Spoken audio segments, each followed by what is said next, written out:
Je remercie une fois de plus les directeurs,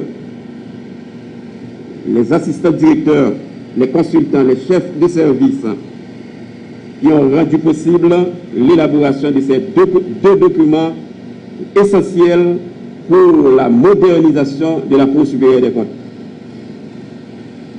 Mesdames, Messieurs, parmi tous ces projets-là, il y a un qui me personnellement tenait à cœur et qui vient de voir le jour. C'est le site web de la Cour.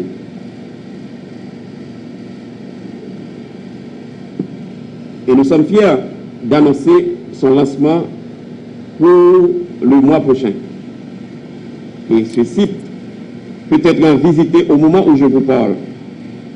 C'est le www.cscca.gouv.ht. Le site de la Cour peut être, au moment où je vous parle, être visité. Enfin, je m'en voudrais de ne pas vraiment adresser tous mes remerciements au vice-président sortant, le conseiller Jean-Henri Pascal, qui m'a toujours apporté une franche et loyale collaboration et dont les conseils et recommandations m'ont permis parfois de prendre les meilleures décisions et parfois aussi arriver aux meilleurs résultats. Les remerciements s'adressent également à tous les honorables conseillers, sans exception. Il a fallu leur apport pour obtenir, justement comme je viens de le dire, les meilleurs résultats. Merci. Je remercie d'une façon spéciale, mais vraiment d'une façon spéciale, tous les cadres et fonctionnaires qui m'ont entouré et aidé pendant mes 4 années de présidence à la Cour. Je veux parler des consultants, des directeurs, des auditeurs, des assistants chefs de service, le petit personnel. Ce sont les piliers de la Cour. Ce sont eux qui sont chargés du travail technique de la Cour. Merci, messieurs. Chapeau. Enfin, c'est le moment de partir du fainéant. Certains disent que je pars avec la tête haute et fière, mais je ne dis pas, je laisse aux autres cette latitude. Je laisse à l'histoire de juger mon passage à la tête de cette institution pendant 4 ans. Et je dis une chose, je suis content et fier d'avoir pu me mettre au service par l'intermédiaire d'une telle institution, à travers une institution aussi prestigieuse que la Cour supérieure des comptes et du contentieux administratif. Et je dis aujourd'hui, comme Siméon,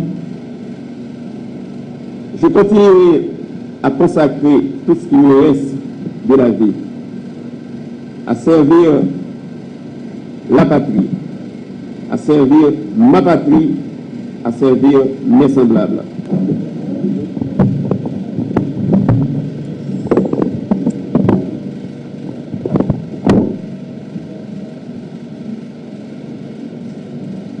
Propos de remerciement à toutes celles et à tous ceux qui ont voulu faire le déplacement pour assister à cette double cérémonie de passation de pouvoir d'une part et d'ouverture des tribunaux d'autre part.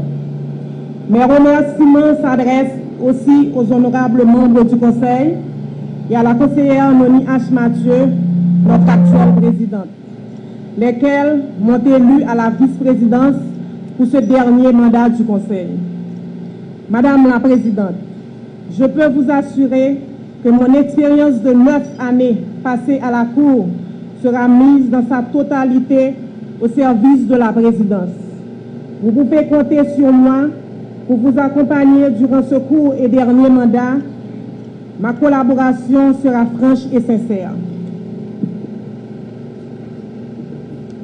Je remercie enfin tous les cadres, fonctionnaires et employés de la Cour pour le travail fourni et le support apporté pendant le déroulement de mon mandat.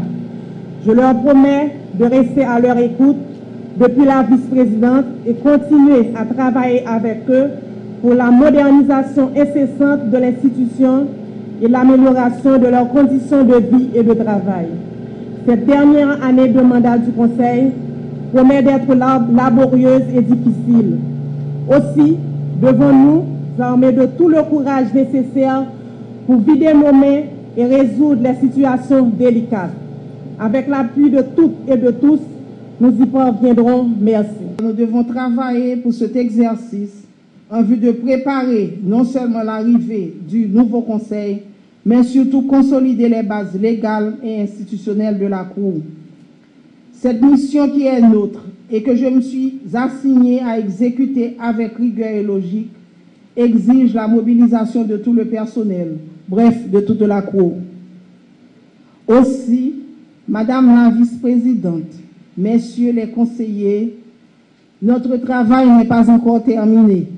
Il faut mettre bon ordre à la Cour avant notre départ en vue de faciliter la tâche aux membres du nouveau Conseil.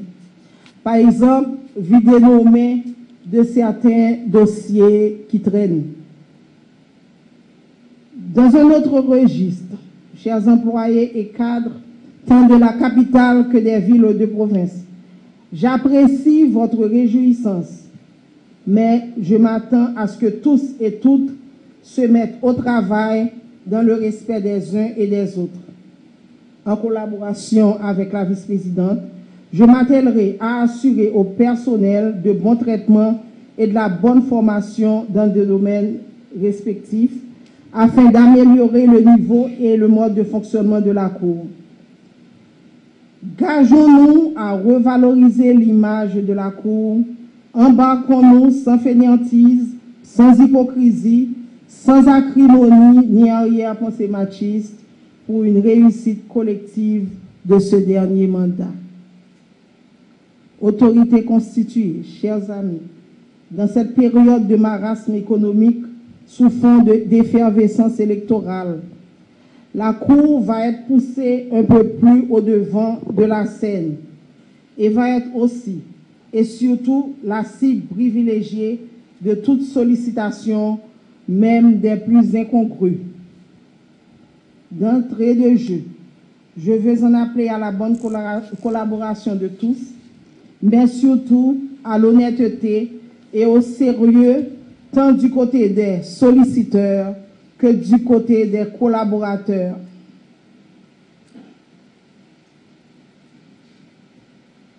La tâche est pesante, certes, mais elle est aussi exaltante lorsqu'on la bat avec le cœur et la conscience tranquille.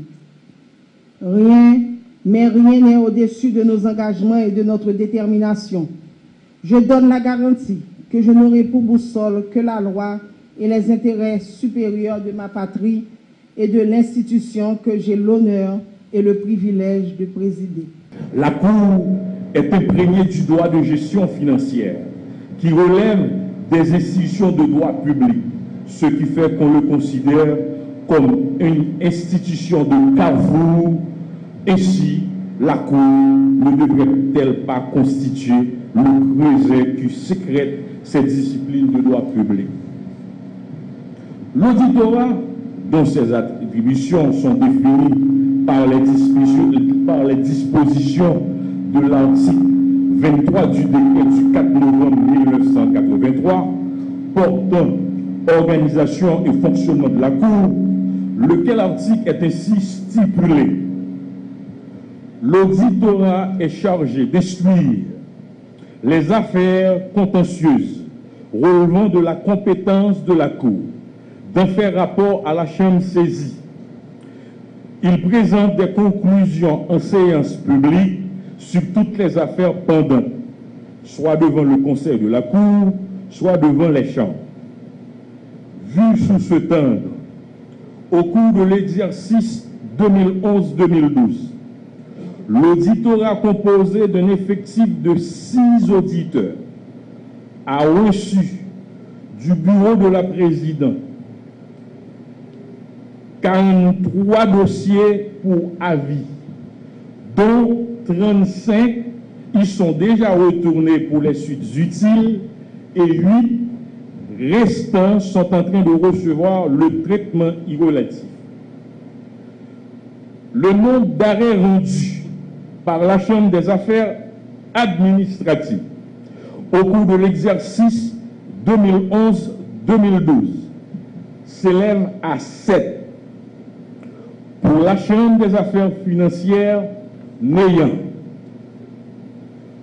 Nombre de sièges pour la Chambre des affaires administratives se chiffre à 6. Affaires financières n'ayant.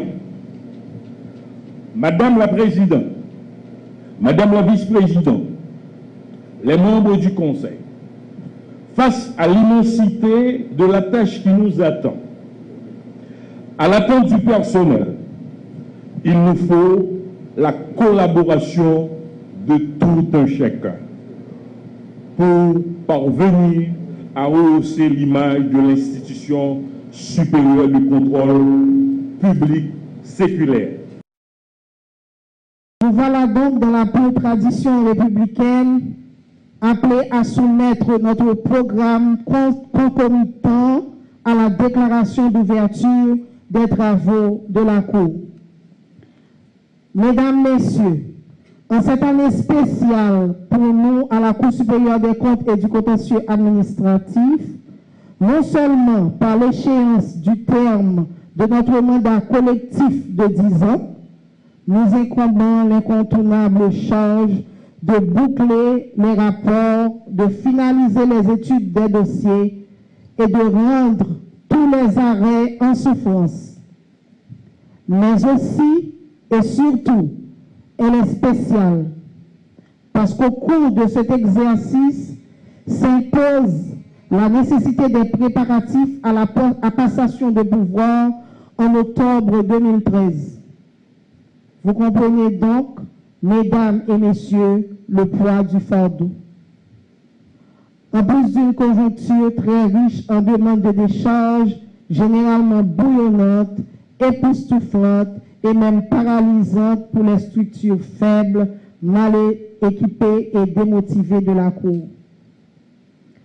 Donc, il se pointe déjà à l'horizon le spectre effrayant d'un dysfonctionnement par surcharge de tâches que nous ne pouvons colmater qu'avec la totalité de nos membres et l'entière disposition de nos employés et cadres. Notre allusion à ces problèmes certains et évidents est loin d'être fainéante. Elle est plutôt un cri de ralliement de 2 femmes, la vice-présidente et moi, bien imbus de leur mission et bien décidés à terrasser ensemble le monstre de l'échec, car nous savons très bien que nous n'avons pas droit à l'erreur. Membres de la Cour, nous devons tous nous atteler à cette pénible tâche, car la réussite ou l'échec sera collectif.